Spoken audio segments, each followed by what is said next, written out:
অনলাইনতে প্ৰচেছটো হ'ব গতিকে ইয়াত পইচা পাতিৰ কথা নাই কাৰণ ফিজ মই জমা দিলোঁ চৰকাৰী যিটো ফিজ হয় সেইটো জমা দিলোঁ কৈছে নহয় মানে চক্ৰ বিষয়ে দিবলৈ কৈছে 40,000 টকা মই ক'লো ছাৰেতো মোৰ আগতো কোৱা নাই মোক তেওঁ সেইটো কথা কোৱা নাই কৈছে নহয় এইটো দিবই লাগিব বোলে তাৰপিছত মই ঘৰলৈ গুচি গ'লো কিন্তু মই খুব অপমানিত অনুভৱ কৰিলোঁ কাৰণ এখন স্কুল যেতিয়া মই 22 বছৰ ধৰি চলাইছোঁ ডুমডুমাৰ মহিলা সমিতিখনৰ মই প্ৰেচিডেণ্ট হওঁ আজি যদি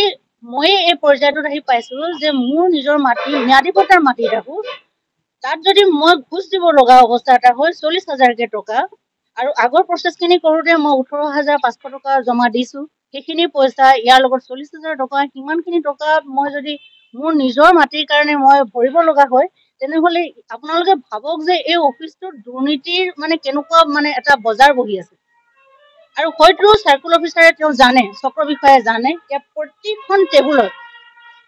টেবুলত এটা এটা চহীৰ বিনিময়ত 500 টকা 1,000 টকা 500 টকা 1,000 টকা তেওঁলোকৰ কিছুমান কথা মই ৰেকৰ্ড কৰি ৰাখিছোঁ হয়তো প্ৰয়োজন সাপেক্ষে এইখিনি যদি তেওঁলোক মানে দিব লগা হয় তেতিয়াহ'লে নিশ্চয় যদি বিচাৰে প্ৰশাসনৰ লগত সেইখিনি কথা আমি আলোচনা কৰিম কিন্তু কথা হ'ল এইবোৰতো বন্ধ হ'ব লাগিব কোনোবা নহয় কোনোবাই বন্ধ কৰিব লাগিব মই এই কথাটোলৈ বহুত ভাবিলোঁ তেওঁ আকৌ মাতিলে আকৌ ফোন কৰিলে তেতিয়া মই ক'লো যে 40,000 দিব লাগিব নে আপোনালোকক এইটোতো 1200 টকাৰ এটা কাৰবাৰ হয় এইটো ইমানখিনি টকা কিয় দিওঁ কৈছে নহয় এইটো বোলে একদম ছাৰে দিব কৈছে আপুনি দিব লাগিব হয় তাৰপিছত মই গ'লো মই ডুমডুমা থানাৰ ভাৰপ্ৰাপ্ত বিষয়া তেওঁক মই সুধিলোঁ যে মই কাৰ লগত যোগাযোগ কৰোঁ এই বিষয়টো লৈ তেতিয়া তেওঁ ক'লে যে চিএম ভিজিলেন্সৰ লগত কৰক মই নেটত তেওঁ চাৰ্চ কৰিব পৰাৰ কথা ক'লে মই নেটত চাৰ্চ কৰিলোঁ তাত যিটো নম্বৰ পালোঁ তাৰপিছত মই তেওঁলোকৰ লগত কথা পাতিলোঁ আৰু তেওঁলোকে ইমান মানে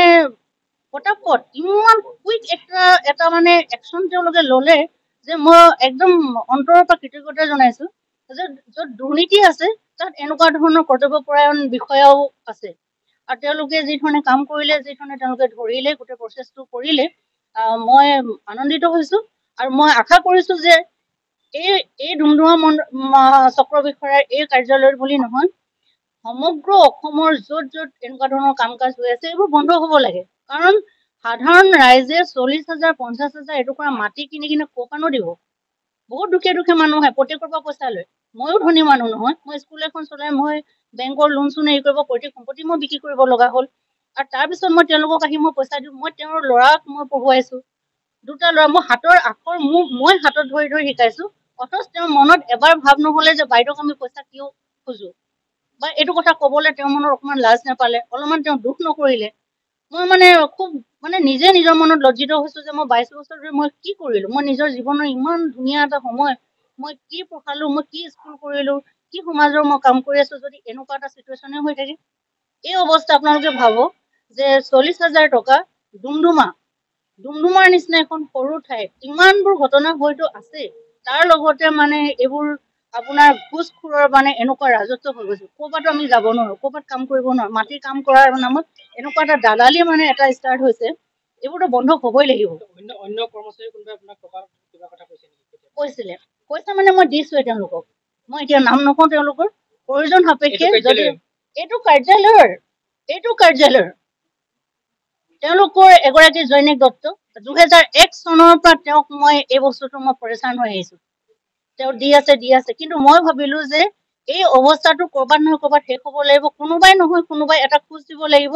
য'ত এই দুৰ্নীতি শেষ হ'ব লাগিব এই অফিচৰ প্ৰতিখন টেবুল মই ভাবোঁ যে চৰকাৰে ইয়াত মানে চকু দিয়ক